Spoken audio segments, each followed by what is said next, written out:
Smile horror story. आशी अभी अभी कॉलेज के लिए उत्तराखंड छोड़कर दिल्ली एक नए फ्लैट में रहने के लिए आई थी।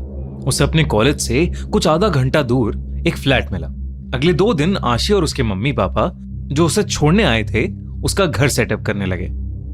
घर सेटअप करते हुए उन्हें पिछले ओनर्स का एक गत्ते का बॉक्स मिला, पर उसे उन्होंने जैसे तैसे का साइड में छोड़ दिया। 3 दिन बाद आशी को अलविदा कहकर उसके मम्मी पापा वापस अपने घर उत्तराखंड निकल गए। जाते जाते आशी की मम्मी पीछे मुड़ी और कस के उसे दोबारा गले लगाकर कहने लगी कि उन्हें कुछ अजीब सी बेचैनी हो रही है। अच्छा होता अगर आशी इस बेचैनी को थोड़ी और सीरियसली लेती, क्योंकि अगले कुछ दिनों में जो उसके साथ घटने वाला था वो किसी ने भी सोचा नहीं था।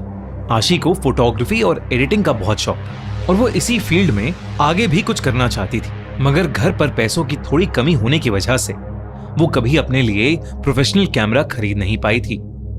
पर वो दिल्ली आकर खुश थी। उसने कॉलेज में बहुत से दोस्त बना लिए थे।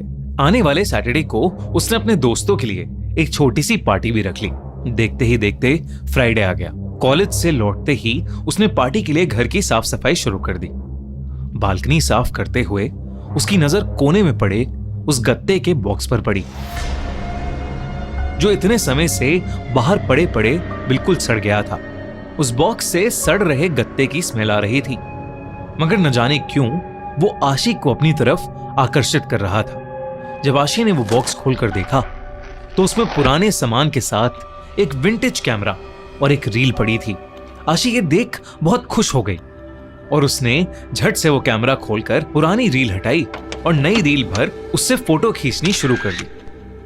वो कहीं ना कहीं हैरान भी थी कि इतने पुराने बॉक्स में जब बाकी सब तबाह हो चुका है तो एक कैमरा अभी तक कैसे चल रहा है।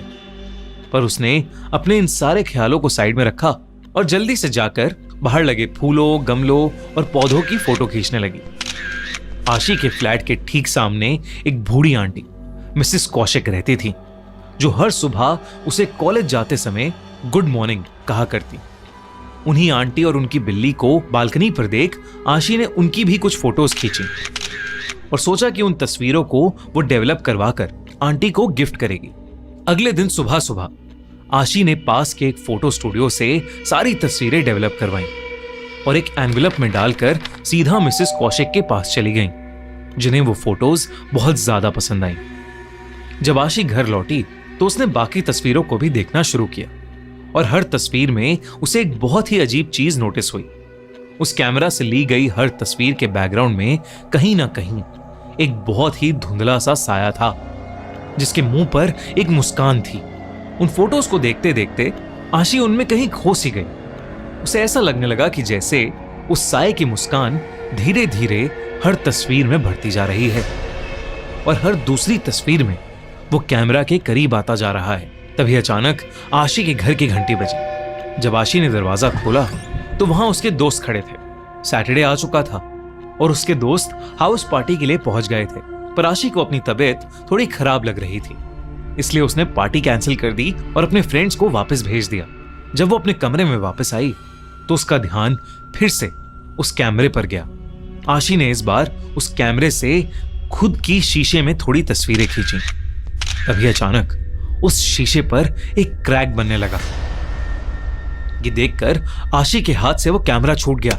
आशी जैसे ही पीछे मुड़ी उसे खुद की रिफ्लेक्शन शीशे में दिख रही थी, मगर उस रिफ्लेक्शन में उसके हाथ में कैमरा अभी भी था और उसके मुंह पर वैसी ही भयानक स्माइल थी, जिसे देखकर वो बहुत जोर से चिल्लाई और वहां रखी चेयर से टकराकर नीचे गिर गई। जब वो उठी तो वो शीशा बिल्कुल नॉर्मल था, बस उस पर एक क्रैक था।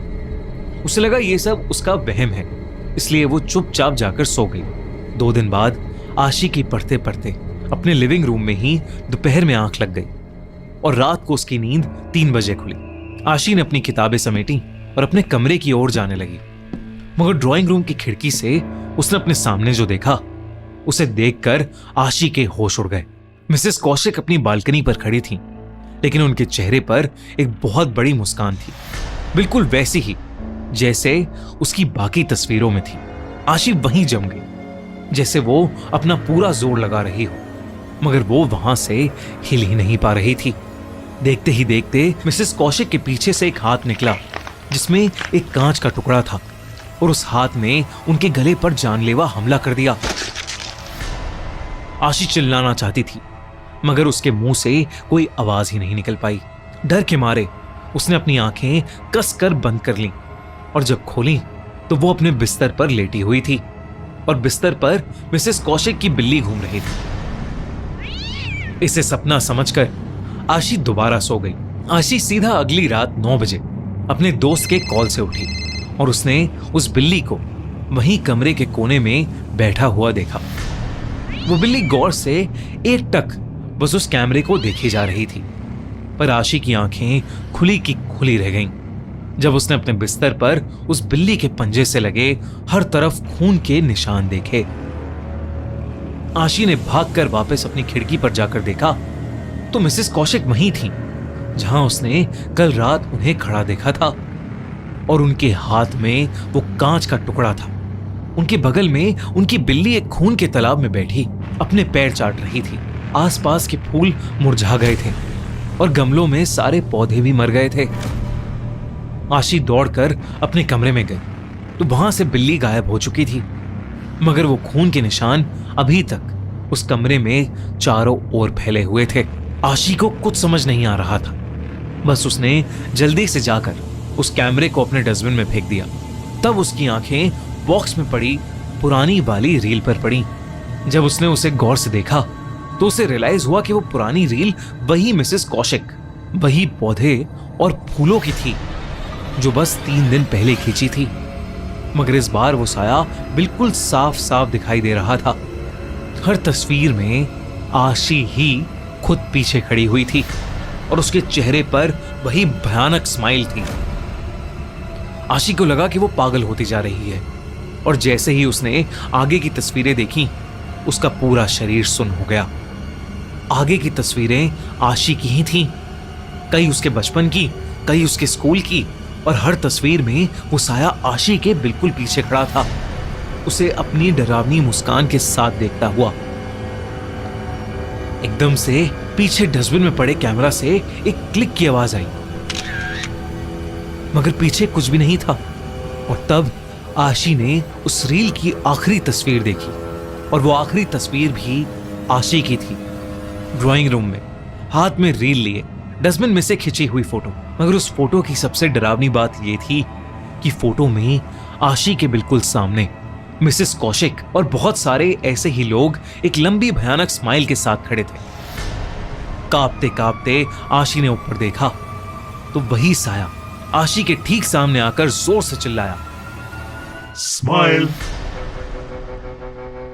उस रात के बाद से आशी कॉलेज नहीं आई, ना ही वो किसी का फोन उठा रही थी। चिंता में अगले ही दिन उसके दोस्त फ्लैट के एजेंट के साथ अंदर घुस गए, मगर वहां कोई नहीं था, बस ढेर सारा सामान और सामान के बिल्कुल बीच एक विंटेज कैमरा और एक रील जो आशी के मम्मी पापा आशी के सामान के साथ अपने साथ ले गए। कई महीनों तक आशी का कुछ पता नहीं चला, लेकिन एक दिन आशी के छोटे भाई ने वो कैमरा उठाया और उसने भी अपने घर के बाहर पेड़ की फोटो खींची जो 3 दिन बाद पूरी तरह से सड़ गया।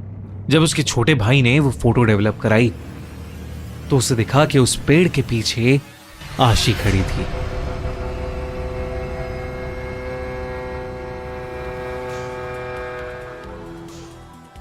अगर आपको ये वीडियो अच्छी लगी तो हमारा चैनल खूनी मंडे सब्सक्राइब करना बिल्कुल मत भूलना।